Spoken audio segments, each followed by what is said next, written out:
Okay, let's say you accidentally drop your watch and the crystal shatters. What do? Replace it, right? That's what I was thinking too. If it's a round crystal, this works perfect. But mine is square, so that's a whole different story.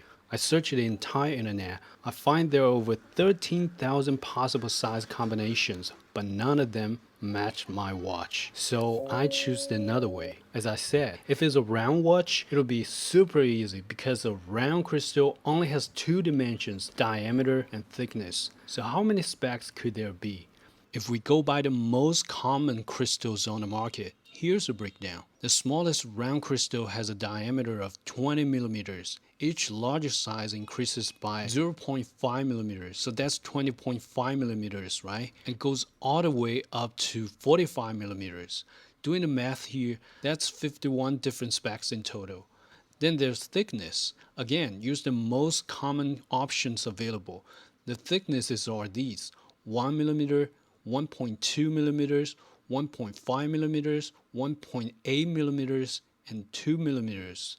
That's 5 specs in total. Finally, we calculate all the combinations to get the overall number of specs. Total combinations will be 51 times 5 equals 255. So that's only 255 specs in total. And please remember this number because we'll use it later. Producing 255 types of round watch crystal in advance and selling them online is something any watch crystal manufacturer can easily handle it, isn't it? But what about a square crystal? Again, use the most common sizes on the market. Here's how it goes. Length ranges from 20 millimeters to 45 millimeters. So that's 51 specs total. Width is the same, 20 millimeters to 45 millimeters in 0.5 millimeter increments. It'll be also 51 specs. So how many specs does that make for square crystal? Okay, 51 times 51 is 2,601 specs. Now it seems a little too much to a manufacturers to handle, right? And if we add a thickness dimensions on the top of that, things get even worse. 2,601 times 5, it'll be 13,005. Remember the number I asked you to keep in mind earlier? That's right, 255. This is the total number for round watch crystals. Let's compare the difference between 255 and 13,005. This is a scale of 255. But if we put it against the 13,005, you'll see it's only a tiny part of the whole big picture. But you may have noticed something curious. Among those more than 10,000 rectangular specifications, some are duplicated, meaning they are interchangeable.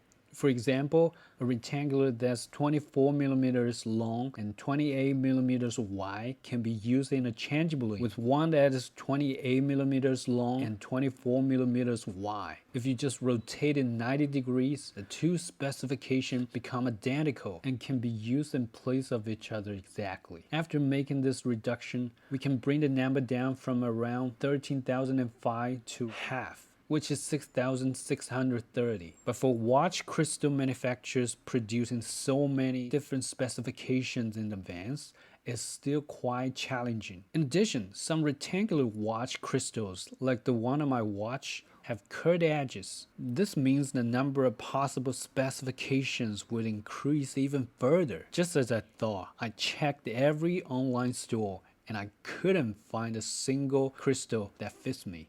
But making a custom square crystal by hand, that's a whole different story. Because with handcrafting, those 10,000 plus specs shrink down to just one. That's exactly what I need. So handcrafting a square crystal was my best choice. But first though, I had to find a piece of glass roughly the same size as the original.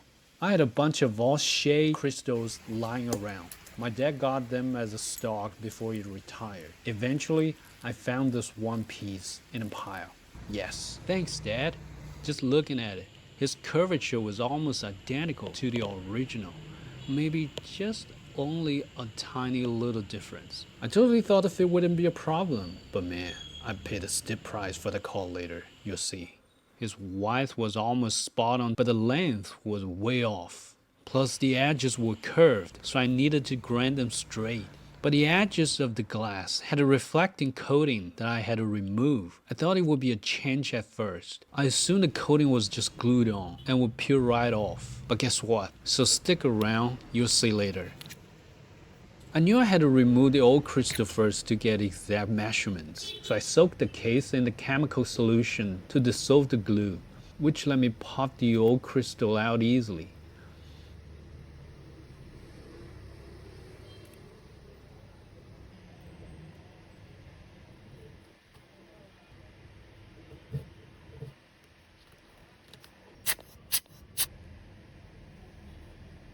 Then I sanded down the curved part that was too long, then grinding the edge of the glass. My big fear was chipping and shattering it.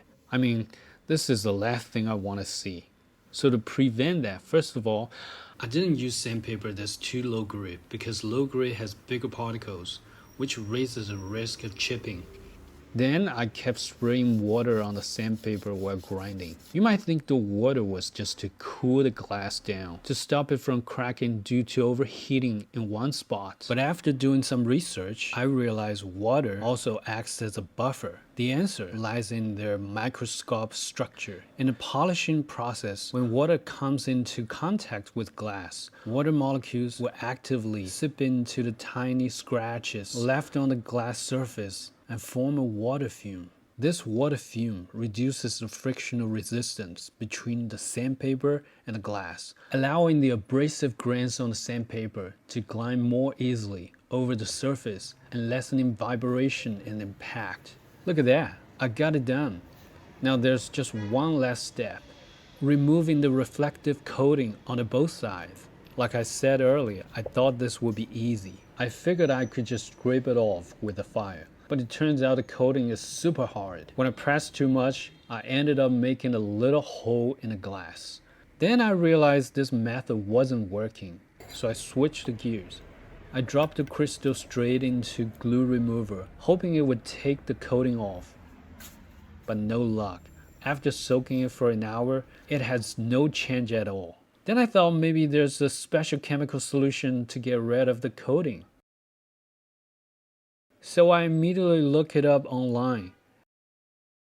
And sure enough, there was. But to my disappointment, no sellers offered small bottles of it. Why would I, an individual, need to buy a huge bucket? And it wasn't even cheap at all. So the option was out of the window. But guess what? I finally found a perfect solution. And here's what I thought. No matter how tough the coating is, it's just only on the glass surface, not inside it, right? So all I need is something harder to scrape off the thin layer. And that something harder is diamond. Yeah, of course it's diamond. It's the hardest thing in the nature. But don't get me wrong, it's not like the diamond stone. I mean, diamond powder. So I take it and put it on the cloth and then rub it back and forth across the coating. Now take a look at that. Still disappointing, right? It seemed like nothing changed, but I did notice a tiny detail. You see, some parts of the coating have disappeared, revealing small transparent spots. Let me zoom in for you. You see? This proved the way actually works, at least a little bit. So I think if I put a diamond powder on the wool pad and grind with it, it'll speed things up a whole lot, yeah? Alright, check out how it fast. Yeah, rock and roll, baby.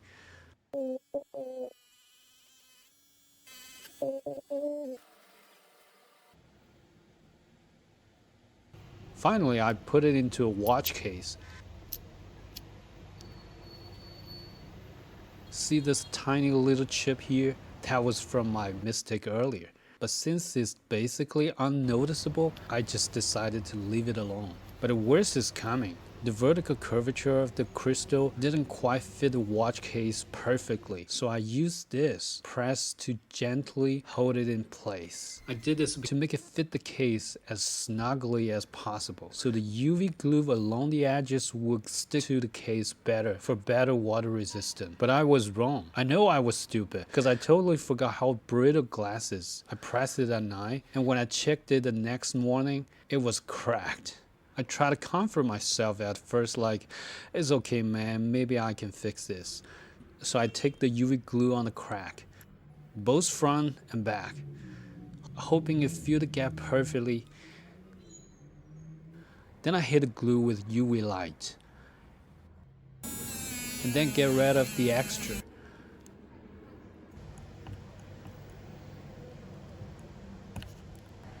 Here's how it turned out. It looks okay from some angles, but the crack is still obvious from others, so the crystal was ruined. But however, I had one last piece. I decided to start over, following the exact same process as before.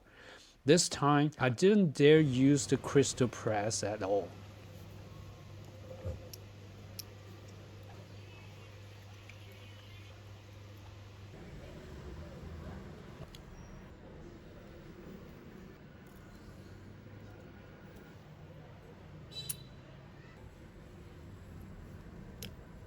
And finally, I did it. Yeah, so to wrap things up, even though it crushed me to see the work I spent so much time on get ruined by just tiniest mistake, but the joy and sense of accomplishment I felt just washed all of those frustration away instantly. I guess just because I love doing this kind of stuff, those little setbacks are just part of the creative process. Maybe it's part of life too. So staying passionate is the best lubricant we had to fight against the brittleness of life. Okay, that's it for today's video. Thanks for watching. I'll see you next time.